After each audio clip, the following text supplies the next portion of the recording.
Hi மக்களே, ஜோஹோ வந்து ஈவெண்ட்டுக்கு வந்தோம். அப்படி பார்க்க வந்து சூப்பராக இருக்கா.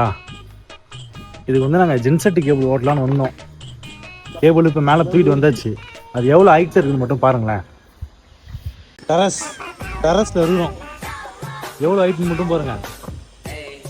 ஜென்செட்டு தெரியுதா, பார்க்கறதுக்கு பயமாக இருக்குது. இந்த ஹைட்லேருந்து இப்போ நாங்கள் அது பாருங்க கேபிள் வந்து நாங்கள் ரன் பண்ணிகிட்டு இருக்கோம். எதையும் செய்யும் ப்ரோ பவர். இதே வந்து நீங்கள் நிரூபிச்சிடலாம். இந்த கேபிள் பின்னாடி ஃபுல் லைட் தெரியுதா. எங்கள் ப்ரோ பவர் ஜென்செட் கம்பெனி கிட்ட மட்டும்தான் முடியும். எவ்வளோ தூரம் எவ்வளோ பெரிய இடமா இருந்தாலும் அசால்ட்டாக நாங்களாம் கேபிள் போடுவோம். உங்களுக்கும் வந்து இதுமாரி ரொம்ப லாங் ஷார்ட் எங்கே வேணும்னாலும் நம்ம ஜென்செட் வேணும்னா நம்மளோட ப்ரோ பவர் வந்து கான்டாக்ட் பண்ணுங்கள். உங்களுக்கு நாங்கள் பெஸ்ட்டான ரேட்டில் பண்ணி தருவோம். ஒஸ்ட்டாக மட்டும் பண்ண மாட்டோம்.